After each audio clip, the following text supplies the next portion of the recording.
Welcome to this short tutorial on how to get your courses ready from mLearning Studio so that they will work properly inside of mLearning Sync. Now, if you don't have an mLearning Studio account, you will need to have one in order to build courses for mLearning Sync. If you need an account, navigate to rapidintake.com and then sign up for a trial there. In this tutorial, what I'm going to show you is first of all how to create a project and then how to set up your project so it reports as complete properly inside of mLearning Sync. So it'll move over to the completion status in mLearning Sync.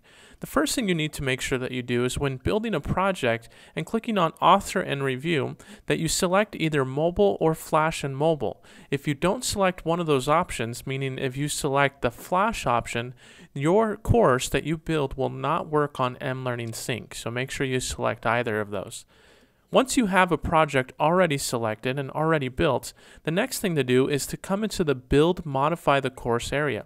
Now this is where you typically build your pages by clicking on Add a Page and then going through and actually building your content. Now that's good and all, but if you don't do these next two things, then your course will not report over correctly inside of mLearning Sync.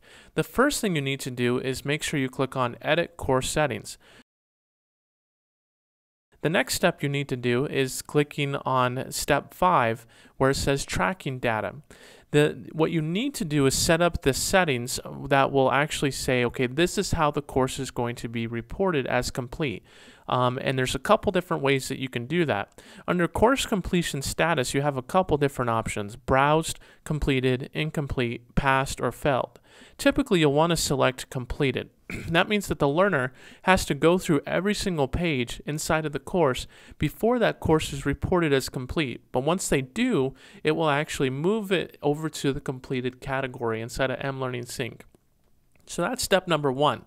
The next thing you need to do is come to the quiz, and this is only if you have a quiz in your course. But the quiz in your course can establish completion differently, so you want to make sure that you come into the settings and make sure that this is set up properly as well. So by skipping down to step number 4 under LMS settings, what you need to do is just come down to the record lesson status and select either page complete as pass or failed or page complete as completed. Page complete pass or failed means that they have to get a certain completion or a certain percentage before this page is counted as complete. And if they don't get that percentage, they don't get this page counted as complete, and therefore they don't get their course reported over to the completion status. And that's if you want it that way. The other way is to establish if they've just completed the quiz. It doesn't matter what their score was, it'll still say pass or failed inside of mLearning Sync. But if you just want to make sure that they've gone through the quiz, and then you can look up reports to see who failed and who passed after that. So these are the two different options that typically you would want to do, or if you wanted to make the entire course completed based on just the quiz, you can do that with these other options that are up on top here. So those are the two things that you need to make sure that you do within the authoring tool. And then once you're ready for that, or you've done those two things in the authoring tool, now you're ready to actually download the course as an mLearning Sync course. And I'll show you how to do that in the next tutorial.